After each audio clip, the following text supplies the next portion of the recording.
Hey, what's up everyone? Tim here from Everyday Tactical Vids, and today we're testing out this, which is the Titan stove from the Minuteman Provision Company. I have tested out a bunch of their other stoves. They've worked great. This is like the monster of them all. So I'm excited to test this out, and let's go through some of the details, and then we'll fire this thing up. All right, so first thing I'm gonna do is give you a rundown of some of the operating suggestions. You can pause this and you can come back and look at it. You can take a screenshot, whatever it is. First off, there will be some ash that falls out, so make sure that it's not falling on something that's gonna burn or you're concerned about. It's extremely hot. Heavy welding gloves are a good safety item to wear when handling the stove. So don't just like use it and then be like, oh, I'm just gonna pick it up and move it. Like, you will burn yourself terribly, so be extremely careful. Orient the stove at a 45-degree facing the direction the wind is coming. That'll get airflow into there. Start the stove, tinder on the bottom of the feed tube and ignite the flame's source. Slowly feed in sticks. Now they do note here, use smaller sticks and feed them in slowly to, so the flames really get rocking. Big sticks will burn, but it'll just take longer and it won't burn as hot. So when you're done cooking, allow it to cool before you start moving it. You will get some paint cracking and peeling. Use high test barbecue paint basically. So here's a quick look at the stove, right? So you've got one opening, two opening, and then this is where all your heat's gonna come pouring out. They did set this up similar to, like a fireplace chimney. So it's lined in such a way that it's gonna very effectively conduct your heat and pump the heat out of here. Depending on how you do, I've used these stoves enough that you could feed sticks in this way, you could feed sticks in this way, whatever works for you. But again, smaller sticks will burn hotter and that'll get things really rocking for you. So what I'm gonna do here is actually put a cast iron pan on the top and fill it with water. And you can see the smoke from my fire in the background, but I'm gonna fill it with water and see how quickly we can get that to boil. My contact over at Minuteman said you can get one of those big lobster pots boiling really quickly. So I'm not often using a lobster pot when I'm using something like this. So I'm gonna give it a shot with the cast iron pan, and then we'll actually cook an egg and some sausage as well. Now they did send me some of these Maya sticks, which is basically Central American fatwood fire starters. You can see right there. So we're gonna use some of this as well to get the fire started.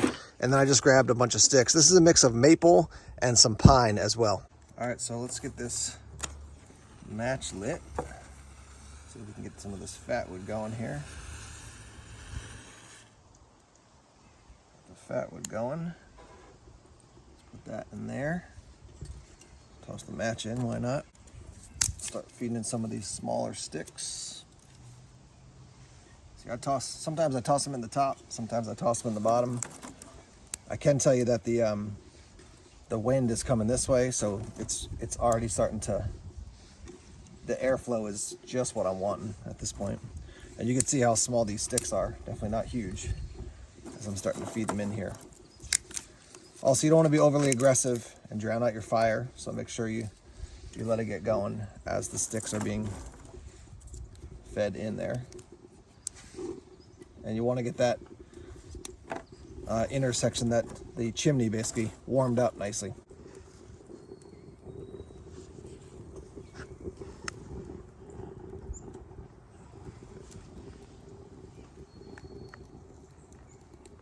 All right, so I've got some sticks down here ready to go. Definitely putting out some heat. Let's get the cast iron skillet up top now. All right, so that is filled to the brim with water, and we'll see how long this thing takes to boil. Got a little trail spice in there, but let's see how long this thing takes to get rocking.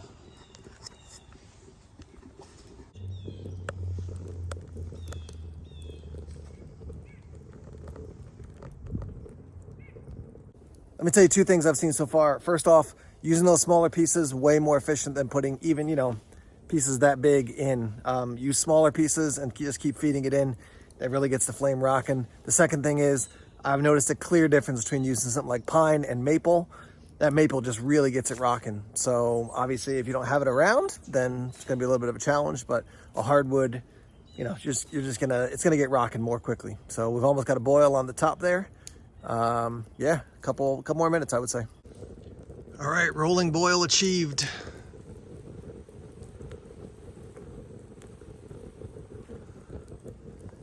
So this thing is definitely nice and hot right now. I will tell you, you want to take a while to get this thing, warmed up to the point where the entire thing is pretty warm, and then it's just going to conduct your heat even more efficiently. So take a look at the top here again. You got to consistently feed. Can you hear the geese flying overhead? You got to consistently feed your fire to keep that thing rocking. But as long as you keep that flame going inside, it's not just coals, and it puts the flame up through the basically through the chimney portion. Man, that thing is hot, hot, hot. All right, so I'm gonna throw some sausages on here. Get a little fat and grease going in the pan, and we'll throw some eggs in too.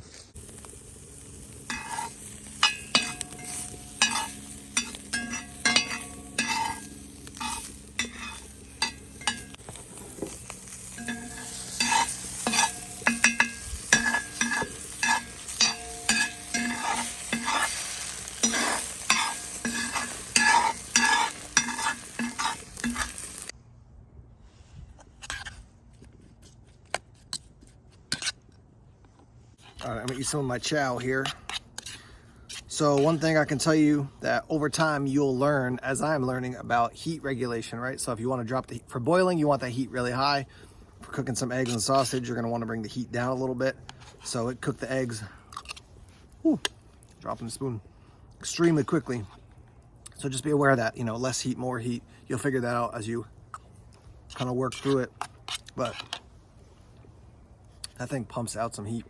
So let me give you some thoughts on the Titan here. So first off, I'm far enough away that I'm gonna be safe, but that thing definitely puts out heat. I can definitely feel it warming up my hands, especially there, and there.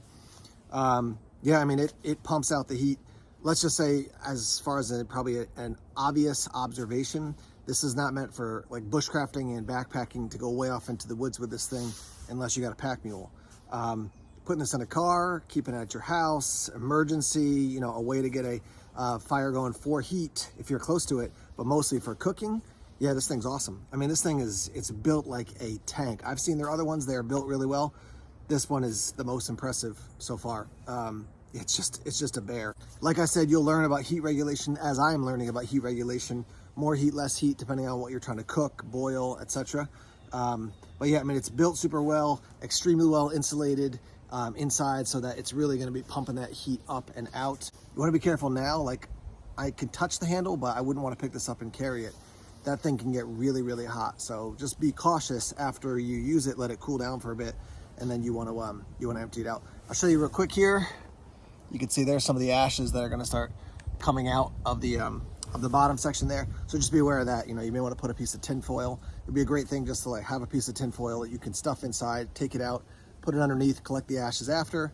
When it cools down, get rid of your ashes, and then just put the tin foil back in. You can use it over and over again. But especially for emergency situations, I think this could be a great item, right? Like, you can keep it in your basement in the corner, out of the way, and then when you need it, because the power's out, you got no way to cook, boom, you can use this. This also, for like kind of a little backyard cookout, yeah, it gets you out of the house, gets you out into nature. The tiny sticks, man, that's so easy because you don't have to cut huge logs and process wood down. Literally just picking up, sticks this big, as big as my finger around, a little bit small, a little bit bigger. Just keep feeding those in, and that thing gets rocking. Hardwood versus softwood, that's pretty much standard for a fire. If you want to, my recommendation is find maples and things like that, oak, to use for cooking on the Titan here. But thumbs up. Cool product. So this is definitely an investment. On their website right now, this is running at $489. Now you might be like, that's a crazy amount of money. It's a lifetime investment. It certainly is a lot of money. Right now, at the time of this video, it's the Sunday before Cyber Monday. I'm gonna finish producing this, publish the video, and they've got discounts going on now, and they have discounts all throughout the year. I'm regularly getting updates from them via email about the different sales they have. You can get this by itself, you can get it with fire steels and fat wood and other things like that. But if you're looking for a stove that's gonna last forever, you can transport it in your vehicle, you can use it in emergency situations, camping situations, this should definitely be one worth checking out. So this is the Titan from Minuteman Provision Company. Links down below in the description section. I'm not getting any affiliate, kickback from these guys for doing this video. I just like what they're doing. I think it's cool. I've worked with one of my contacts. I don't know if he wants me to say his name, so I'll just say I work with one of my contacts with Minuteman. over several years now, and he's been a really good dude to work with. So yeah, check him out, links down below, and let's hear your thoughts and feedback on the stove as you've seen it in use in this video. All right, guys, thanks as always for checking out the videos here on YouTube. Please subscribe to Everyday Tactical Vids if you haven't done so already. Like us on Facebook, follow us on Twitter, check us out on Instagram, Tumblr, and Vero as well. More videos coming soon. Take care.